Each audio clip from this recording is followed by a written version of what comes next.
آخری چیز ہے، اس کے بعد بھی اگر آنکھ نہیں کھلتی کسی انسان کی تو میں نہیں سمجھتا کہ وہ اپنے گرد اس نے جو یہ فلا تزکوا انفسکم، اس نے جو اپنے گرد تزکیہ نفس کا ایک مصنوعی حالہ بنا لیا ہے، کبھی بھی وہ اس حالے سے نکل سکے گا اگر اس حدیث سے بھی آنکھ نہ کھلی۔ اور وہ حدیث کیا ہے؟ مولانا اشرف علی تھانوی نے اس کو اپنے جو خطبات جمعہ ہیں ان میں نقل کیا ہے، بیہقی کی روایت ہے۔ اوحى اللہ عز وجل الى جبرائیل علیہ الصلوۃ والسلام ان اقلب مدینۃ کذا وکذا باہلھا، اللہ نے حکم دیا حضرت جبرائیل کو فلاں فلاں بستیوں کو الٹ دو اس کے رہنے والوں سمیت۔ قال فقال، حضور نے فرمایا، اس پر حضرت جبرائیل نے عرض کیا بارگاہ خداوندی میں، ان فیھا عبدک فلانا لم یعصک طرفۃ عین، پروردگار اس بستی کو الٹ دوں، اس میں تو تیرا فلاں بندہ بھی ہے جس نے کبھی پلک جھپکنے جتنی دیر بھی معصیت میں بسر نہیں کی۔ اب آپ اندازہ کیجئے، یہ جو ہے نا اپنے آپ کو رگڑنا اور مانجنا اور پوری زندگی رگڑنے میں اور مانجنے میں لگا دینا، ہم بعض بزرگوں کے تذکرے میں سنتے ہیں اتنے اللہ والے تھے کہ ان کا گھوڑا بھی کوئی مشکوک دانہ نہیں کھاتا تھا،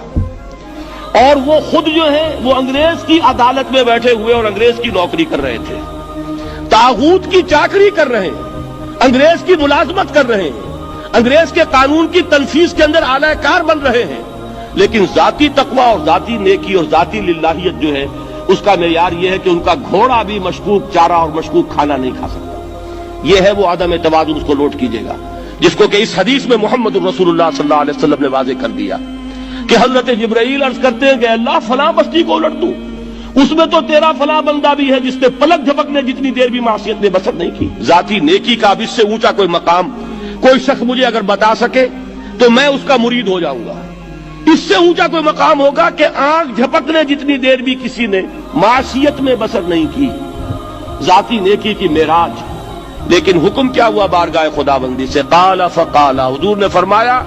اللہ تعالیٰ نے حکم دیا جبرائیل کو، اقلب علیہ وعلیہ، الٹو اس بستی کو، پہلے اس بدبخت پر پھر دوسروں پر۔ کیوں؟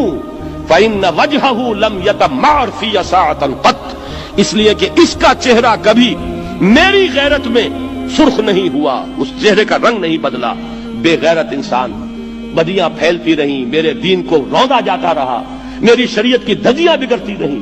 عوامر کا مذاق اڑایا جاتا رہا، نواہی کے لیے دنیا کے اندر جن چیزوں سے میں نے روکا اس کے لیے فلسفے تراشے گئے،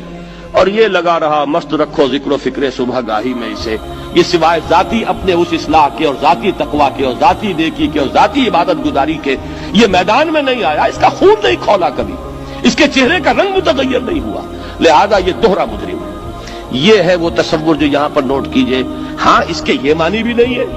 کہ نماز بھی نہیں پڑھ رہے، روزہ بھی نہیں رکھ رہے، اقامت دین کے کارکن ہیں، فرض نماز آ گئی ہے وہ چلی جا رہی ہے، جماعت کا کوئی اہتمام نہیں ہے۔ اب یہ دو انتہائیں ہیں، ایک انتہا یہ کہ وہ تزکیہ نفس جو ہے اسی میں وہ رگڑنے اور مانجنے کا عمل جاری ہے،